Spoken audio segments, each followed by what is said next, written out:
Welcome back to the Outliers Project Podcast, where I, Molly Hawkins, your host, share my conversations with some inspiring humans who have wisdom to share and stories to tell. These are people who dare to dream and to do life a little bit differently. In this episode, I catch up with my friend Ben Carson, who is the co-founder of Hot Bodies in Motion, a soul-shaking, bone-breaking, if you're willing, rock band from Seattle, Washington. He is a kind human, smart as a whip, working his way up the tech ladder and has no shame. He's making his way through this one big, beautiful life to make some shit happen. Ben and I met in the early 2000s at a little-known startup called Evo. That was a different era for Seattle. For us, so much creative energy, and he was on a meteoric rise with his band Hot Bodies in Motion, writing and playing music alongside Alan Stone and Macklemore. And then the band went quiet, and then it came back. In our episode, we talk about the masks we wear, being a local music staple, also holding a senior role at Google, working in tech, which so many want to blame for the struggles with the local creative economy, but he handles these questions so gracefully, and I know you're going to enjoy this one. I sure did. Thank you for having me, Ben. This is awesome. Thank you for featuring me. This is so exciting. I've never done one of these before. You have not done a podcast? Never. First one. You've been on stages with hundreds of people, but never a podcast. Never a podcast. Yeah. Feels natural. I'm in my natural habitat right now. I love it. Great. We're literally on your porch in nature. Yes. Doesn't get more natural and in your habitat than that. Thank you for having me to your house, though. I really appreciate it. It's been a long time since I've seen you. I can't remember when we saw each other last. All I know is that Hot Bodies in Motion were not making music at that point. So we'll get into that here in a little bit. I'm sure everybody is excited to hear about that. And for those who don't know who Ben Carson is, how would you describe him? Wow. I thought you said we were going to do a warm-up. Dang. This is the warm-up. How would you describe... I hope that people describe me as kind, above all. That's one of those things that... there are resume virtues and then there's eulogy virtues. And I want to lead with how I make people feel when I go throughout the world. So I hope people describe me as kind. I try to lead with kindness. I'm also, I have an insatiable curiosity. And I think that is maybe why my interests are so varied. And we'll probably get to that too. But I'm curious. I like to lead with kindness whenever possible. And I think a lot of my background and my upbringing has really given me a lot of grit and determination that I don't know if has really dawned on me until I've kind of been in the corporate world and kind of coming up from, humble beginnings. Definitely teaches you a lot about being resourceful and scrappy. I hope people see me as kind. I try to be curious about other people in my life, and also just about various things. And I like to think that I have a big engine of grit and determination. That was beautiful. It's really fun. I love that question because everybody responds to it a little bit differently. So I want to start by talking about how you got into music. You are so many things. We're not defined by, what we do.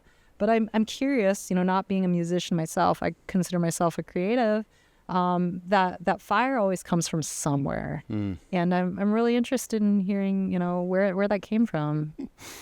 One word, acne. Honestly, what it was being a teenager in high school with bad skin and girls wouldn't talk to me, which is what I wanted. I didn't have a strong social network, and I don't know. So I just was what's something I can do when I get home before my mom gets home from work? And she had a Yamaha guitar that was her prized possession under her bed.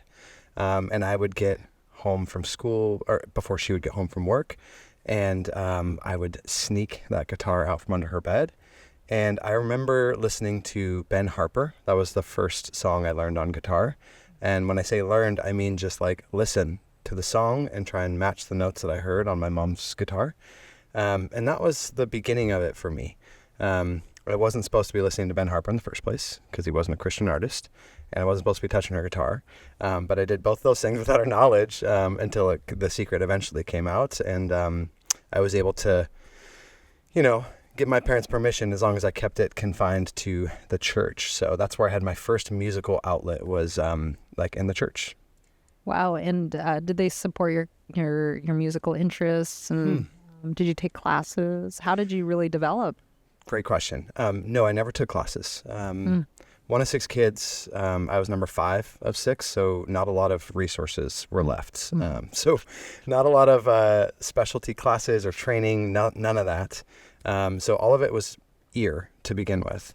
And it was kind of, I feel old saying this, but like kind of like tabs on the internet where you couldn't just YouTube stuff like you can today. And so I would say a lot of it had to do with the community of people in the church sort of like nurturing that within me and giving me opportunities to be on stage from as early as like 15, 16. And what I found was that music really opened a lot of doors for me. I got to play at summer camps that my parents couldn't afford to send me to. And so I learned that like music could be this door opening skill that I could learn. And to answer your question, I would say my mom she loved it. My dad was very practical. He was a construction worker, very blue collar. And I remember working a construction job over the summer with him, saving up my money. He thought it was for college, and I went and bought a mandolin. And that was kind of the first kind of friction points with my dad over music, where he was like, that is not going to pay for college. So there was definitely some friction in terms of music, one, opening doors for me and allowing me to do things that like I couldn't afford to do otherwise, socially opening doors as well. But then also the tension between like, well, you got to study and like do well in school if you want to go to college because we can't pay for it. So there was tension there between like where my heart wanted to go, but also kind of what my parents expected of me.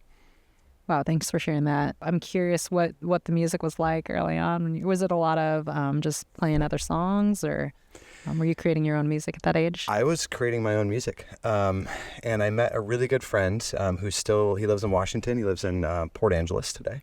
One of my best friends growing up. And every lunch, we would go to the choir room and just write music together. And we released a little EP together. Our band was called Living Letter.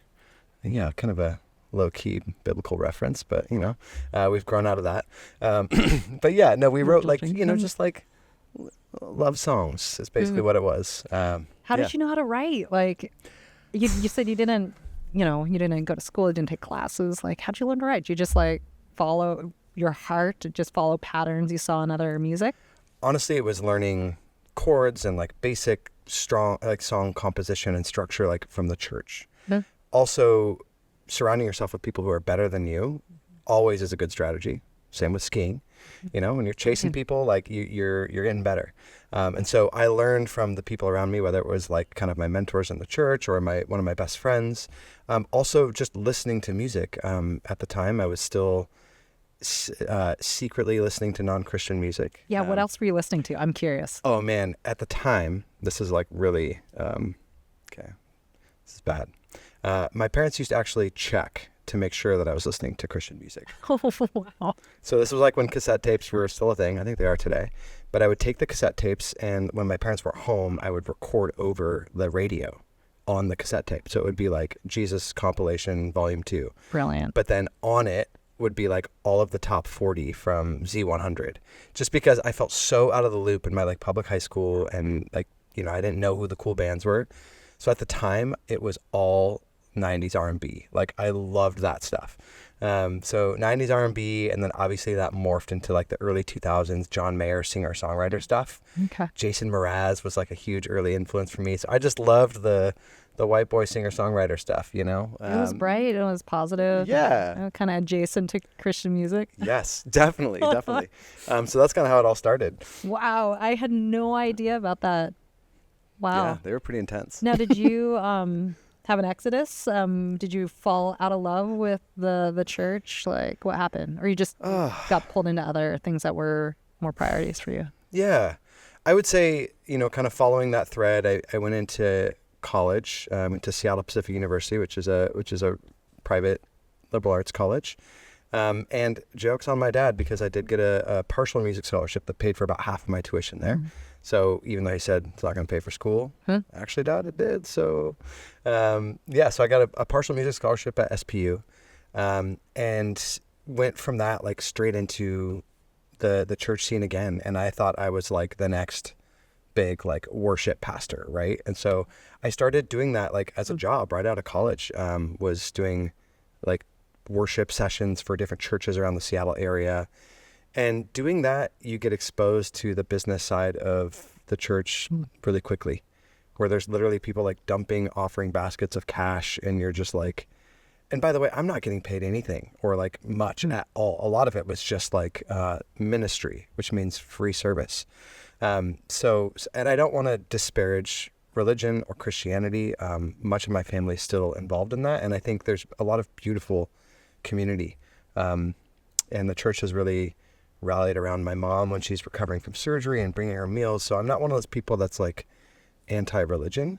But for me, I think I was exposed to some of the not so glamorous business aspects of just like me being free labor and like just sort of just the business money. It's a business at the end of the day. There's rent, there's bills, like you got to do stuff. And to me, that just felt a little bit too much of a deviation from what I thought I wanted. Also, I was 22 out of college and like I wanted to do stuff that the Bible said I couldn't do. So I was like, I'm going to take a break from this for a while. That's funny. Yeah. So that actually probably segues really well into when we met. So we met when we were working at Evo. And, for me, that was, about, time where I was really into snowboarding, a little freer, really into music and culture and community. And, so you kind of went from one community to a whole different community. So anybody who was in that world, for me, it was my everything. My snow sports community was my family. Now, when you left the church, I don't know how far along you were in your journeys, but, what was that transition like? Were you very intentionally trying to start exploring, getting into other things? Were you seeking a career, or were you just going with the flow? At that point, it was more just going with the flow. And I remember out of college, Scott, the guy who I still write with today, we played music together in college. We were both part of that music scholarship program. And he was like, and I was doing my singer-songwriter stuff, trying to be the next John Mayer. And I remember when he said this, and it's, probably not cool to say now, but he was like, you want to try singing like a man? He called my music sad bastard shit. So I don't know if I can say that on this family-friendly podcast. But yeah, he was just like, I've been writing some stuff. Like, I want to hear your voice over it. And so that was kind of the transition. It was like, from like church music to like non-church music was like, I was doing my own like singer-songwriter stuff. And Scott was like, I've got music that doesn't have a singer and I feel like you could fit. And that was kind of the beginning of that transition for me away from the church, was like, oh, I don't need the church for a music outlet. And I really wanted that to be a part of my life, but I was kind of over it in that context. So that was part of like the beginning of that transition for me. And it was intentional. It was one of those things where I felt myself letting go. And I kind of lived in both worlds for a little bit, but then once I closed that door, I never really looked back. Okay, so tell me, what's the origin story of Hot Bodies in Motion? Kind of just teased a little bit. Yeah. That's basically it. I mean, it was Scott and I together, and we also had some friends out of college that we started with. A lot of people ask us where the name came from. Scott and I lived just a couple blocks away from each other here in Seattle, near Dick's Burgers in Wallingford. And we would have insane parties, like those post-college parties when like everyone is still around, but like nobody's got real responsibilities. And there was one party where we set up like kind of cameras, and I know it sounds weird, but like stop motion cameras. So we weren't just like filming everyone. It was meant to just sort of like compile images from like the beginning of the party to the end of the party. And it was really, really cool because we could see people filtering in, kind of a time-lapse video. And it's just a couple people trickling, and then pretty soon it's like 100 people all together, and you can see the condensation on the windows, like rising up the windows. And then someone just says, man, that's a lot of Hot Bodies in Motion. And we were like, dang, that's a fun band name. So we just kind of like went with that. And at the time we were looking for a backing track to put on this video that we had just compiled of our little party that we threw. And we put one of our songs on it, but we didn't have a band name, so we just went with Hot Bodies in Motion. And so we put that on there as the band, and it just kind of stuck. That's amazing. I love that my dirty mind was totally going somewhere else. Most people, yeah, that's what they think. It wasn't a very Christian name. No, but if you think about it, the origin was dancing. And yeah, I love it. We still like want to make music that makes people dance and makes people feel something. And if you go to our shows, you're going to see a lot of Hot Bodies in Motion. For people who don't know your music, who haven't heard it yet, how would you describe it? Oh, man. I've asked people to describe our music, and I feel like I get a different answer every time. But I would say the most consistent references we get are the Black Keys. I don't know if I'm just going to say it, but like early Maroon 5, like songs about Jane era. But we're definitely inspired by a lot of like late 70s, just classic rock.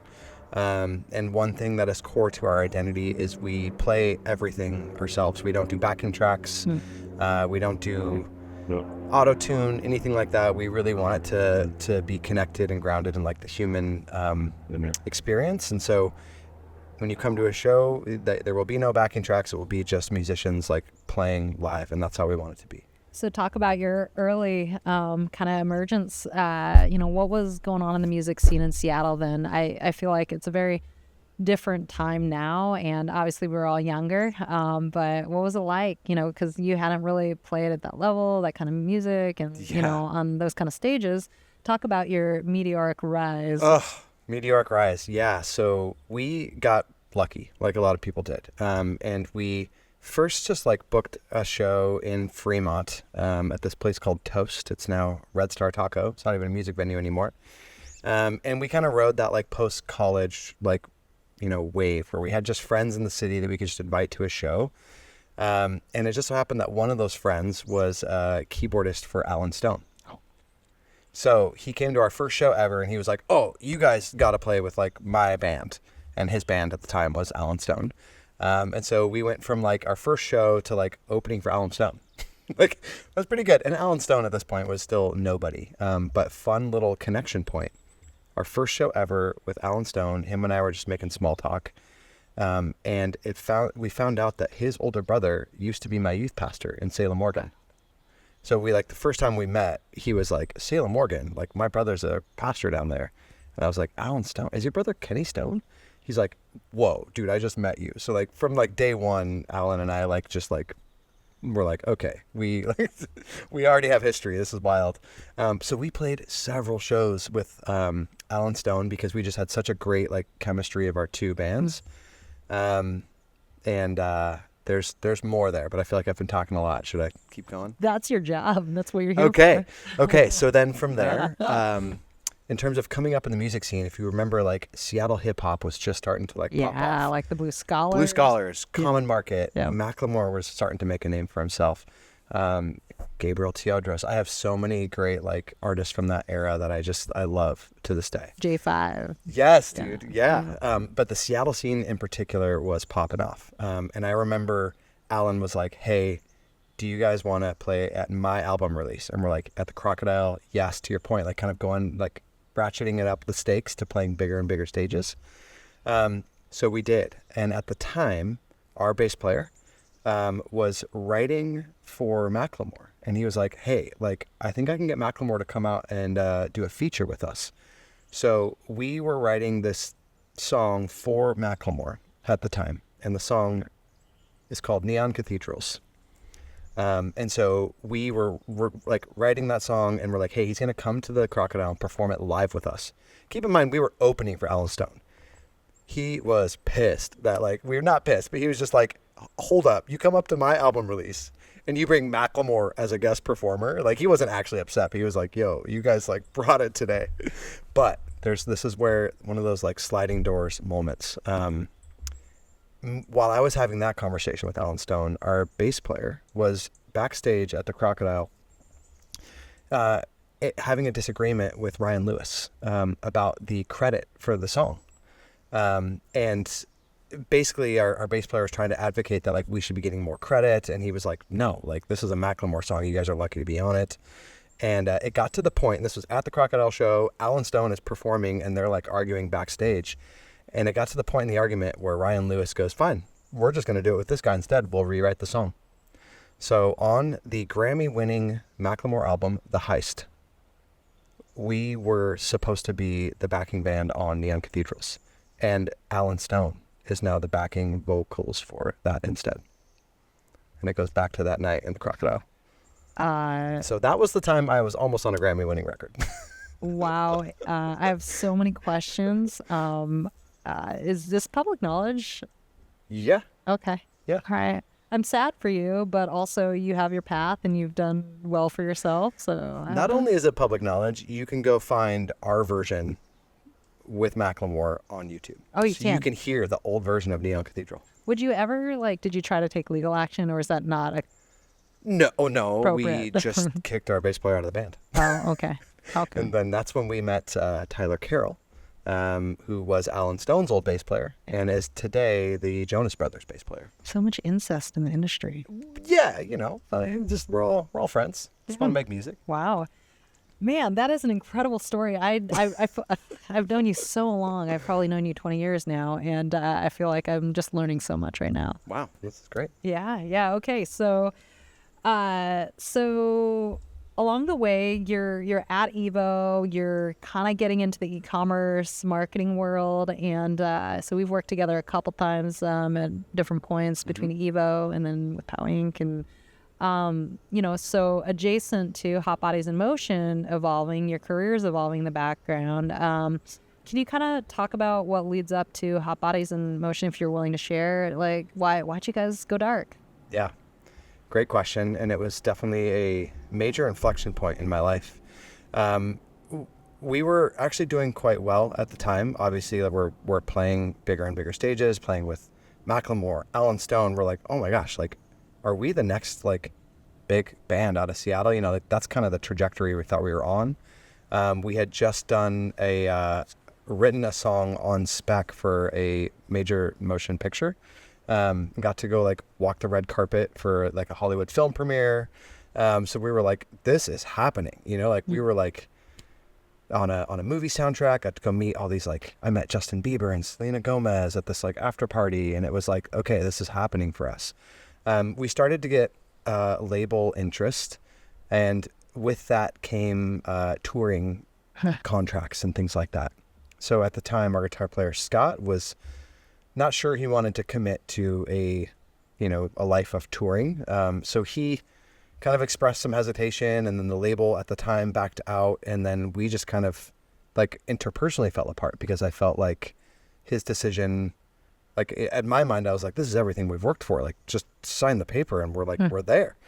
And he just was like, I don't know if this is what I want. And we've done a lot. And we'll get to that, I think, later in terms of the reconciliation between Scott and I. But he, to his credit, he had told me all along, dude, I don't want to tour, this is fun. I love making music with you, but I don't know if I want to do this full time, touring and making that my job. So he did make that known, and I think in the back of my mind, I was like, oh, he won't say no. There's no way. Once we get there, and it felt like he was with us every step of the way, so I was like, this is going to happen. Once he gets the offer and it's right in front, of course he's going to sign it. And he just was like, dude, we talked about this. I'm not signing it. And so that was definitely something I learned about myself, where I pushed too hard. I alienated him. I wasn't listening. I was obstinate and thought that he would change his mind, and it really fractured our relationship, and the band ended around 2013 because of that. So that's kind of the brief story. Wow. Okay. So before we talk about the revival, I kind of want to talk about, you were on the rise.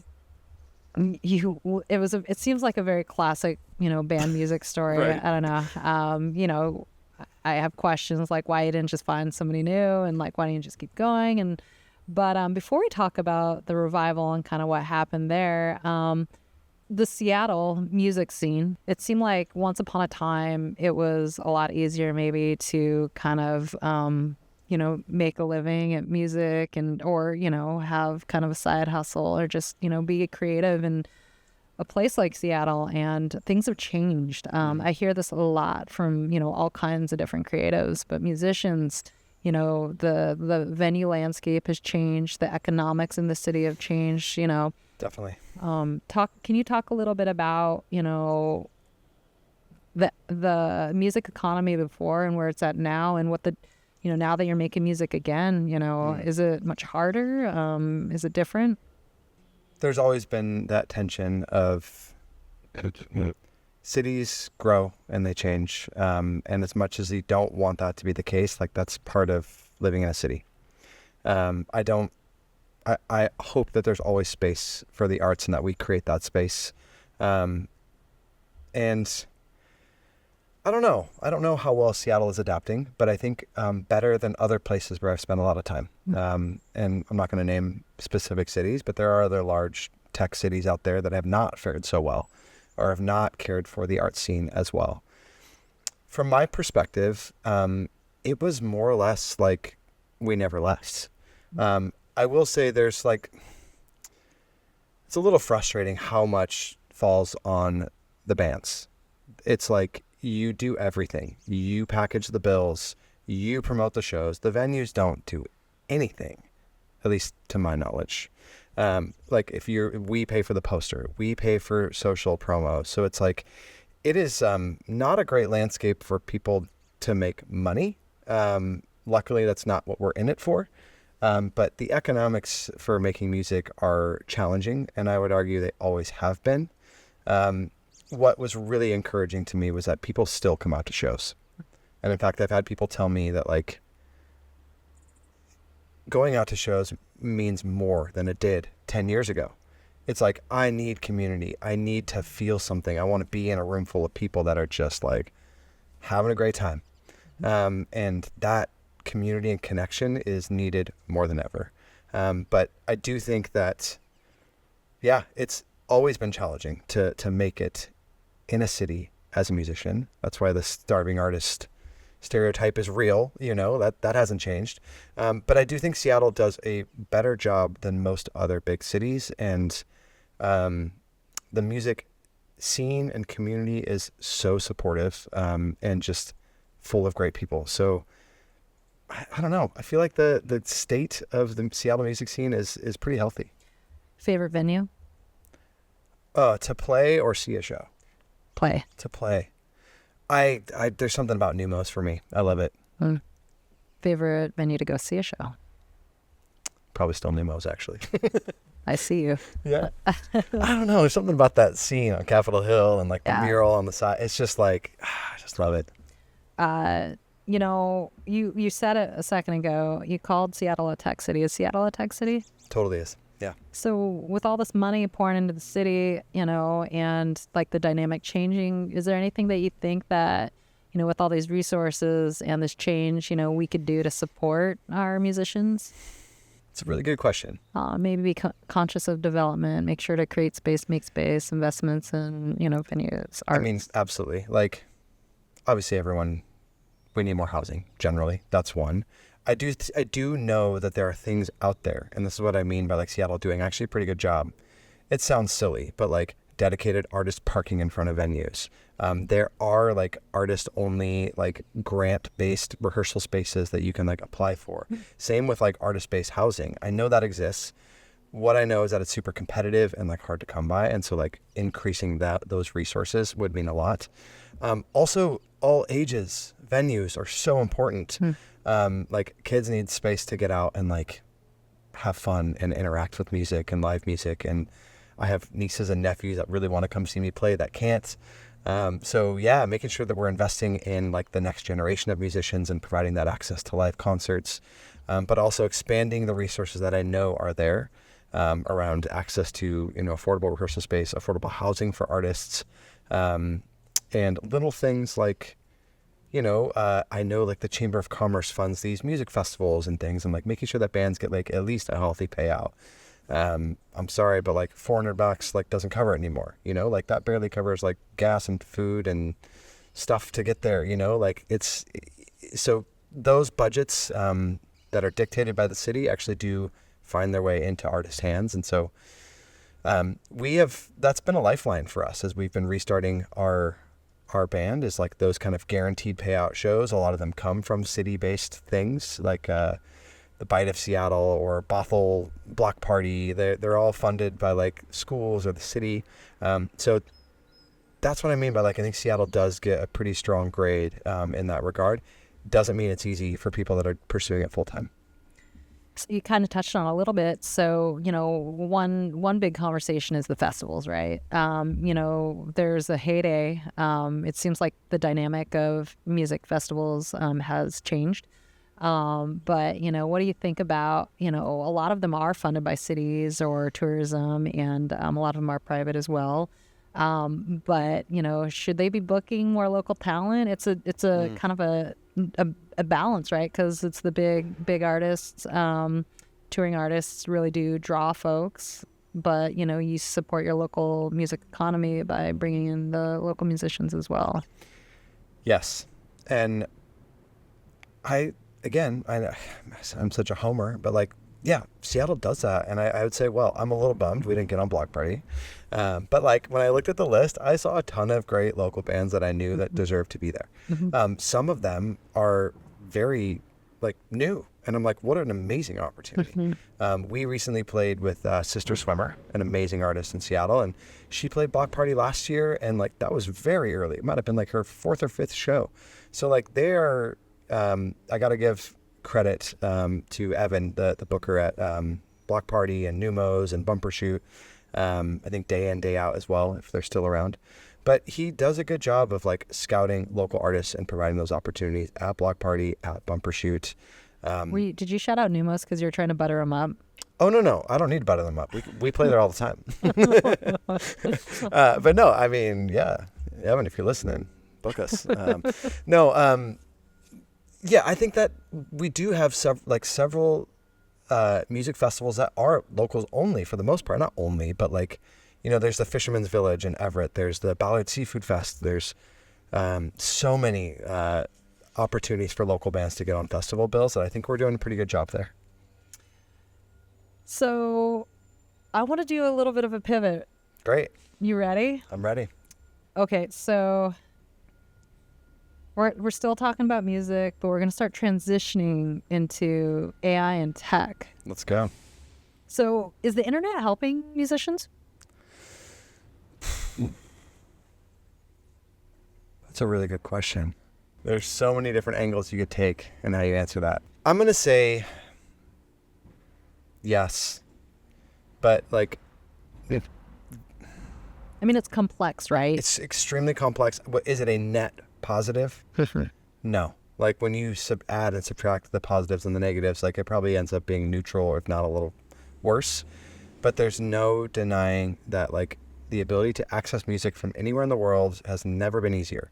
And the fact that I can open my Spotify and see that we've been played in 150 countries this year is crazy. And that would not happen without the internet. So net positive, probably not, but just like generally positive for like music and getting it out there into more people's like ears. Yeah, it is positive in that way. How about AI? How do you feel about AI and what its potential impacts on the music industry? I have a lot of thoughts on this. Okay, what's your number one thought? None fully formed, but here we go. I think in the short term, it's a risk for music, specifically produced music. AI is just going to get a lot faster, and it's effortless. And you're seeing this with AI artists that are infiltrating into Spotify and sort of those like Spotify curated playlists. And so in terms of produced, recorded, digital music, yeah, we're in trouble. And I think people will just like start searching for a vibe. And like, that's already happening on Spotify. You can just type like dinner party with friends and like, it will just come up with a vibe. And pretty soon, I don't know if the vibe that is served to those users is going to be from humans. Mm-hmm. Now, this is where I think AI will be a boon to the music scene.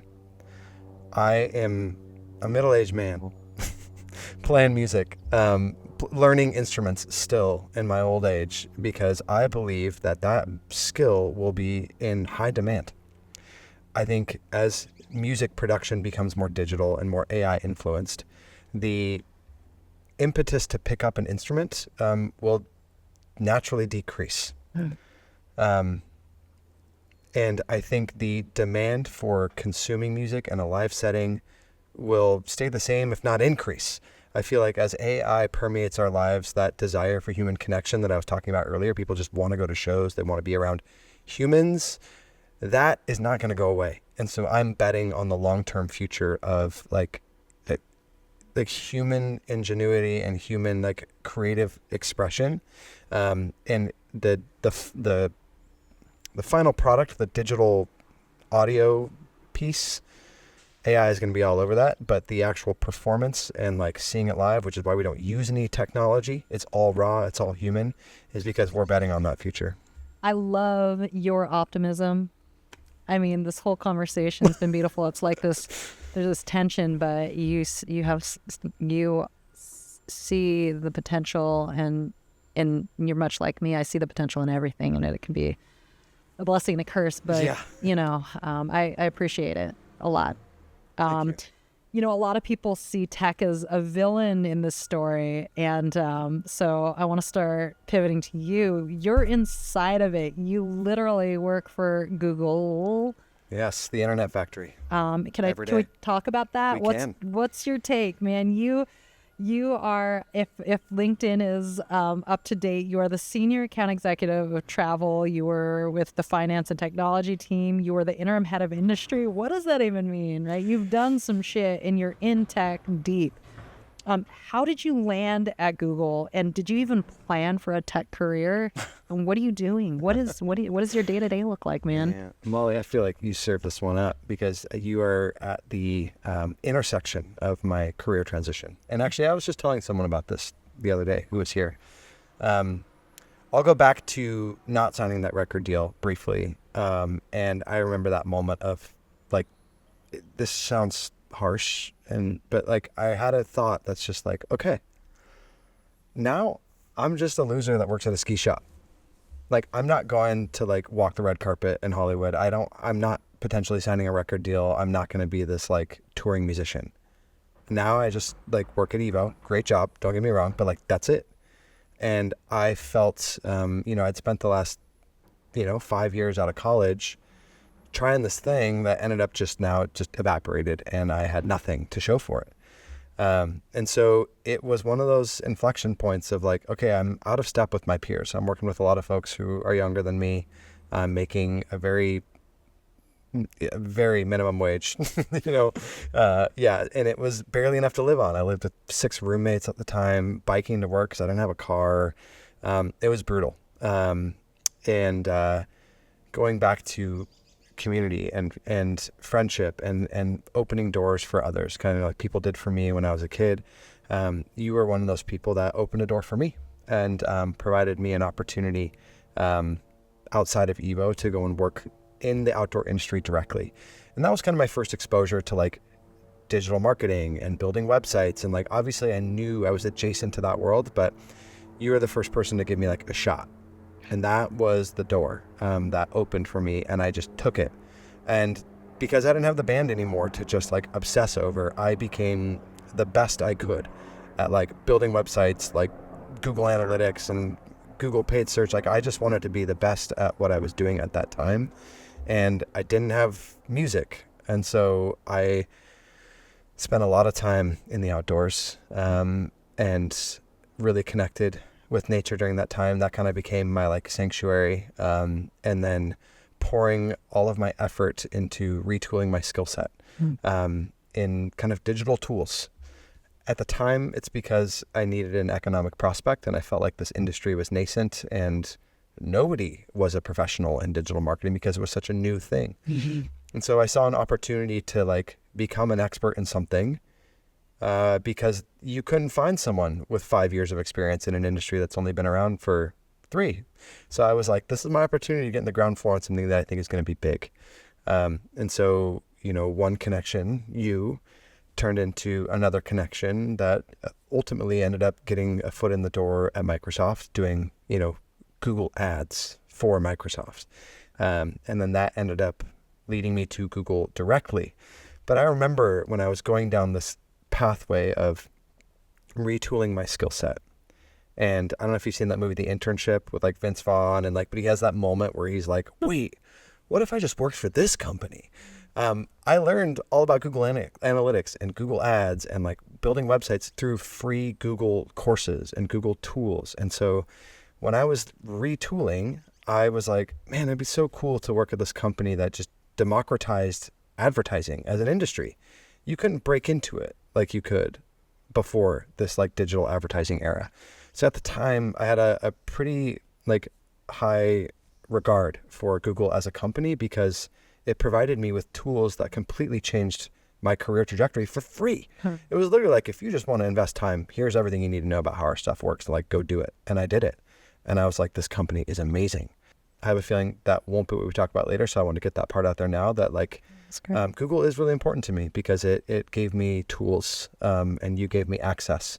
And I was able to take advantage of both of those to completely change the arc of my career. Thank you for sharing that. I honestly forgot. You did it. It was you. Man. That was you. Yeah. Huh.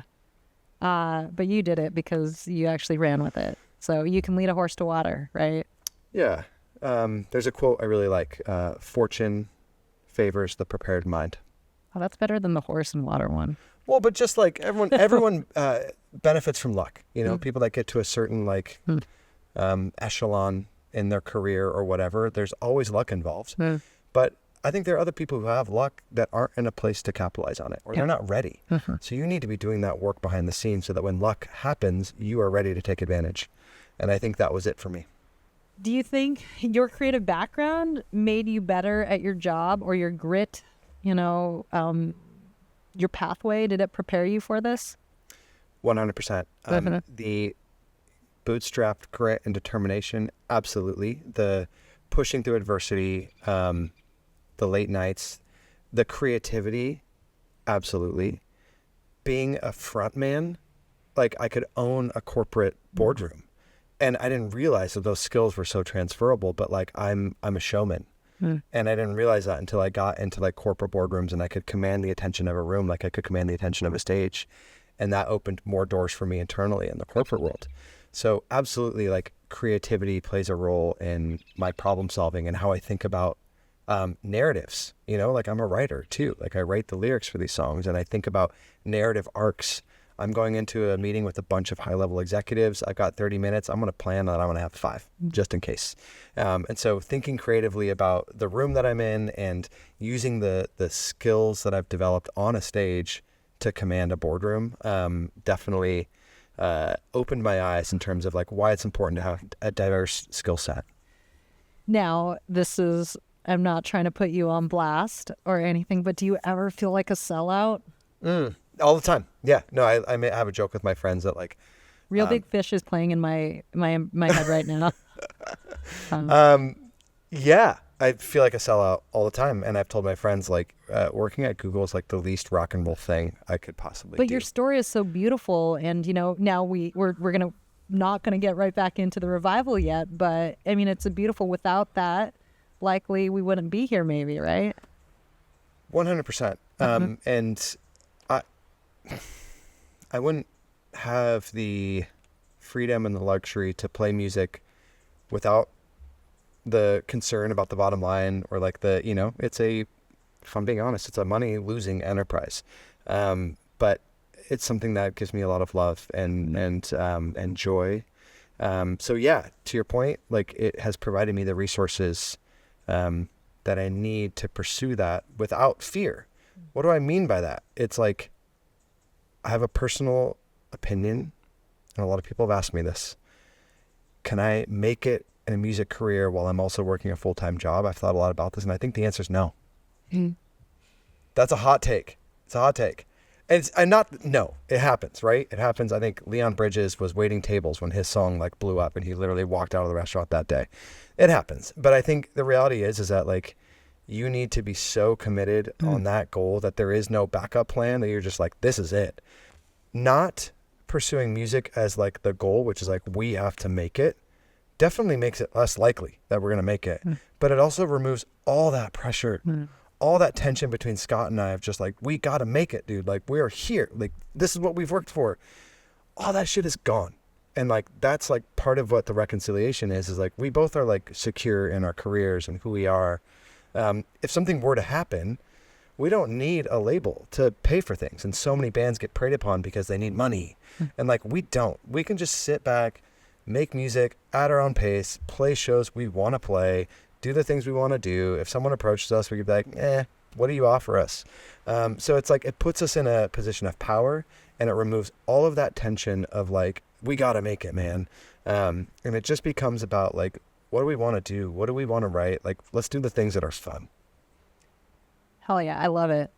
I'm so proud of you. You guys, it's really cool to see that story arc and where you guys are and where you're going and what's next for Ben, what's next for Hot Bodies in Motion. Yeah. Actually, my wife's dad really inspired me on this one about like separating passion from paid employment, and that's totally okay and actually probably not a terrible strategy. Growing up, he built an airplane in her garage. Like, growing up, her dad was just building an airplane that he flies today. Like, he flies not a model airplane, an airplane that you sit in and he like does barrel rolls in. He built an airplane. I don't even know how you do that. You know what he did for his job? He was a truck driver.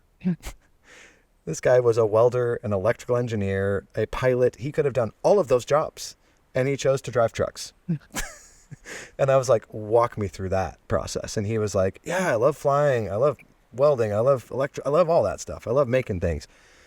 But humans are just designed to hate work. You know, they call it labor for a reason. And if I made flying my job, I would hate flying. If I made like building stuff my job, I think I would resent that over time. And that was the first person that had really told me, like, you don't have to, like, you're told, like, do what you're passionate about and you'll never work a day in your life. But people don't tell you that, like, the odds of success are very slim. And like, you could find yourself in a really happy career and job where you're doing the only things you want, but like, you're feeling the tension of like, I don't have any 401k, or I don't have any like savings. And like, that is its own like strain mentally and emotionally. And so I think it's not always the best advice to be like, just do what you're passionate about. Like, obviously create space for that in your life. But for me, the pathway was to like take care of the stuff that I needed to financially and to create the space to be creative. Because if you're just operating from that space of like scarcity and like trying to like make ends meet, like, it can be hard to be creative, you know, when you're like, this is life or death. So that's kind of what drove that pivot for me. And I don't know if there's more that you want to unpack in there, or just if you want more details on like what I do at Google, I'm happy to share that too. I was just going to comment, like, I feel like maybe this is just because we're adults now and we're figuring the shit out on our own because we've been, dragged ourselves through the mud. But I feel like there has been kind of this false narrative. It's optimistic and hopeful and beautiful to like follow your dreams, but also it's not that easy. No. Like I have 2 businesses, that I've exited that weren't big payouts necessarily. And I learned a lot and I cried a lot and, I lost a lot. And I've decided that I can enjoy those things and don't necessarily need them to be my career. Yeah. I will go into coffee shops and enjoy an amazing cup of coffee instead of trying to be a coffee shop owner. And maybe with a new appreciation for everything that coffee shop owner is dealing with. Absolutely, right? So will we see you out in the venues this summer or out at the festivals? Anything you can plug at this point? Definitely. When is this podcast coming out? Do I have a week? Whenever people are listening to it. Okay, great.